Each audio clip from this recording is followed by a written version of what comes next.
So good morning everyone, I welcome you all to the concept YouTube channel. So discuss करते हैं 5 AM current affair super series के आज के जो topics हैं। So this session is presented by me. My name is Saurabh Pandey. अगर आप IAS exam की तैयारी कर रहे हैं तो आप अनअकैडमी से जुड़ सकते हैं। इंडिया के टॉप एजुकेटर से आप लाइव पढ़ सकते हैं।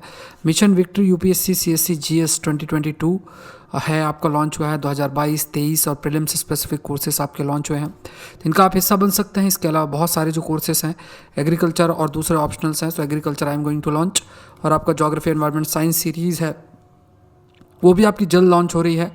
सो आपके पास मौका है अपनी प्रिपरेशन को प्लान तरीके से करने का। You can go for iconic subscription, जिसमें आपको इंडिविजुअल कोर्सेज, सारे बैच कोर्सेज, उसके बाद टेस्ट सीरीज़ आपका इंक्लूडेड है इसके अंदर, प्लस आपका जो मेंटर हैं वो भी आपको असाइन रहेंगे, स्टडी प्लानर हैं, test series, everything is included. तो आपके पास ये मौका रहेगा कि आप अपना प्रिपरेशन अच्छे से कर सकें।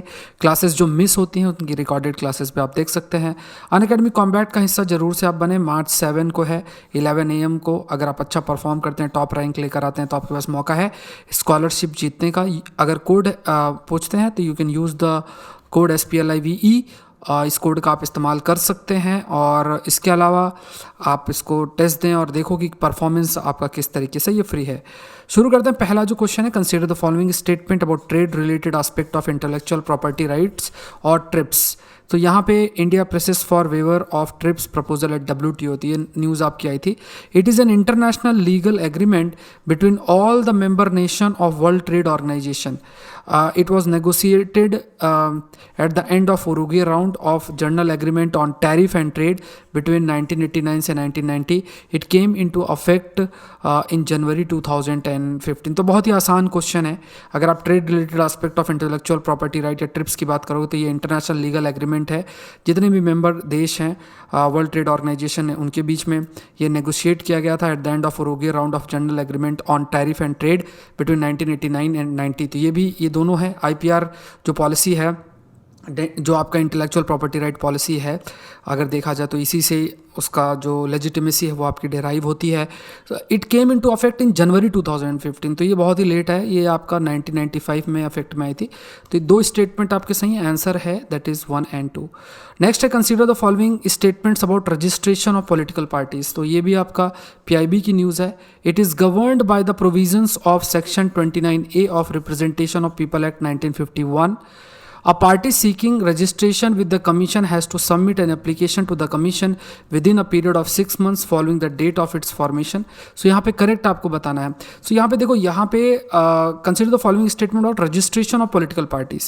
So it is governed by the provision of section 29A of RPA Act 1951. तो ये पहला जो ये सेक्शन याद रखना है, स्पेसिफिक ये सेक्शन क्योंकि न्यूज़ में है तो याद रखो। सेक्शन 29A किसी भी पॉलिटिकल पार्टी के रजिस्ट्रेशन से रिलेटेड है।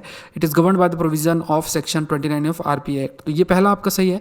Party seeking registration with the commission has to submit an application to the commission within a period of 6 month. तो यहाँ पे 6 मंथ नहीं है, आपका पीरियड ऑफ 30 डेज है।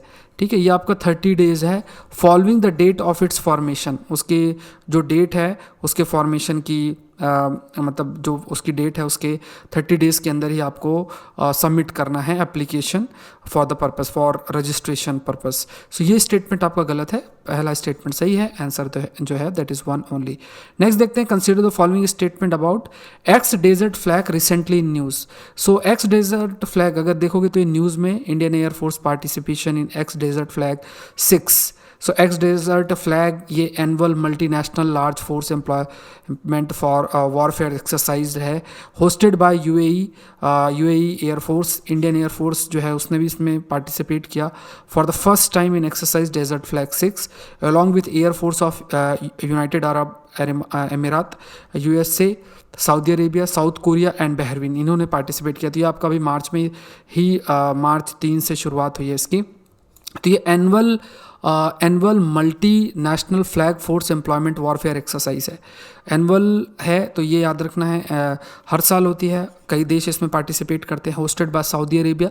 सो ये सऊदी अरेबिया एयरफोर्स नहीं, ये आपका यूएई एयरफोर्स के द्वारा होस्ट की जाती है, तो ये गलत हो गया statement. Aim of the exercise is to provide operational exposure to the participating force, जो इसका एम है एक्सरसाइज का, to provide operational exposure to the participating forces while training them to undertake simulated air combat operations in controlled environment. तो mainly जो we can say air force के बीच है, तो जो भी आपका ऑपरेशन है एयरफोर्स से रिलेटेड, एयर कॉम्बैट ऑपरेशंस वो आपके किए जाते हैं, आर्टिफिशियल एनवायरनमेंट क्रिएट किया जाता है और उसमें युद्ध की स्थिति क्रिएट करके देखा जाता है क्या इंप्रूव किया जा सकता है, ये सारी चीज़ें सीखने की बात है। सो करेक्ट आपको बताना है, आंसर आपका 1 and 3 है, दैट इज़ बी। नेक्स्ट देखते हैं, that is which laboratory under central board of indirect taxes and custom was recently recognized as regional custom laboratory RCL of the world custom organization for Asia Pacific region. So ये जो news आपकी देखोगे तो ये news है आपकी, world custom organization recognizes CRCL new Delhi as a regional custom laboratory for Asia Pacific. So ये जो आपकी मतलब यहाँ क्वेश्चन है, which laboratory under central board of indirect taxes and custom was recently recognized as regional custom laboratory of the world custom organization for Asia Pacific. तो ये जो कौन सी लेबोरेटरी है आपको याद रखना, that is central revenue control laboratory, that is CRCL। Consider the following statement about better than cash alliance. तो इस पर भी अगर आप न्यूज़ देखोगे, PIB की न्यूज़ है, it is a global partnership of 75 government companies, 75 government हैं, कंपनीज हैं, इंटरनेशनल ऑर्गेनाइजेशंस हैं, ये ध्यान रखना है। It accelerate the transition from cash to digital payment in order to reduce poverty and drive inclusive growth. It was created in September 2012. So यहाँ पे ये तीनों स्टेटमेंट्स इसके सही हैं। It was created in September 2012. It was launched by United Nation Capital Development Fund, United Nation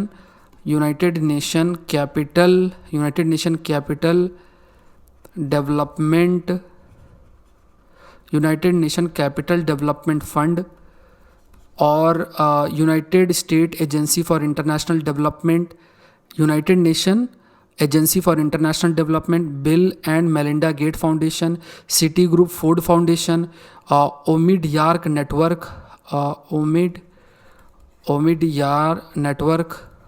तो यहाँ पे एक बार I am repeating it, that is United Nation capital development fund, United State agency for international development, the Bill and Melinda Gates foundation, Citigroup, Ford foundation, Omidyar network and Visa. तो यहाँ पे ये याद रखना है। तो ये it was created in September 2012। Purpose ये है कि ट्रांजिशन जल्द से जल्द हो from cash to digital payment की तरफ, जिससे कि in order to reduce poverty and drive inclusive growth. उसके बाद it is a global partnership जिसमें 75 गवर्नमेंट है, आपकी कंपनीज है, इंटरनेशनल ऑर्गेनाइजेशन है। तीनों स्टेटमेंट्स आपके सही हैं। Consider the following statement about Atal innovation mission core functions. So इस पर भी अगर आप देखोगे तो ये भी PIB की न्यूज़ है, उस पर बेस्ड है। तो क्या क्या इसके फंक्शंस हैं, अगर इसके फंक्शंस देखोगे तो एंटरप्रेन्योरशिप प्रमोशन भी है, इनोवेशन प्रमोशन भी है, दोनों चीज़ें हैं। तो जैसे एंटरप्रेन्योरशिप प्रमोशन है through self employment, talent utilization, self employment and talent utilization, short में हम इसको सेतु कहते हैं, talent utilization, in short we also call it as Setu, हम इसको सेतु भी कहते हैं। और where in innovator would be supported and mentor to become successful entrepreneurs, मतलब एंटरप्रेन्योरशिप स्किल इन्हांस करने की बात है। उसके बाद innovation promotion to provide a platform where innovative ideas are generated, innovative ideas जो हैं that are generated, innovative ideas are generated. तो ये भी सही है, ये भी सही है। तो आंसर जो है that is 1 and 3। Skill promotion इसके अंदर नहीं होता है। नेक्स्ट देखते हैं, consider the following statement about Mulla Periyar dam. It is a masonry gravity dam on Periyar river in the Indian state of Kerala. It is located on the Nilgiri hills of the western Ghat. The dam is built at the confluence of Mullayar and Periyar river. ठीक है, तो ये dam आपका है। तो यहाँ पे अगर देखोगे यहाँ पे लिखा है it is located on the Nilgiri hills, तो ये नीलगिरी हिल्स में नहीं है, ये कार्डमम हिल्स है। ये थोड़ा सा फैक्चुअल इन्फॉर्मेशन है, कार्डमम हिल्स के अलॉन्ग ये लोकेटेड है ऑफ द वेस्टर्न घाट। तो ये स्टेटमेंट गलत है, बाकी दोनों स्टेटमेंट सही हैं। आंसर है दैट इज़ 1 and 3। तो यहाँ पे ग्रेविटी मैसनरी डैम है, पेरियार रिवर है in the Indian state of Kerala. Dam is built at the confluence of Mullayar and Periyar river, इसलिए मुल्ला पेरियार रिवर भी नाम रखा गया है। तो ये स्टेटमेंट भी आपका सही है, answer that is 1 and 3। So I request each of you like जरूर करें, शेयर जरूर करें। 8:15 AM को आपका सेशन है, 120 डेज सीरीज़ है। अगर प्रीलिम्स 2021 की तैयारी कर रहे हो तो आपके लिए ज़रूरी सेशन है ये, let's crack UPSC CSC channel के अंदर। और फिर 9:50 AM को आपका हिंदू एनालिसिस है जो डेली बेसिस पे आता है, वो भी let's crack UPSC CSC channel पे है। और 5 AM सीरीज़ आपकी इसी चैनल पे है, द कंसेप्ट चैनल पे। सो आज के लिए इतना ही, thank you everyone and let's crack.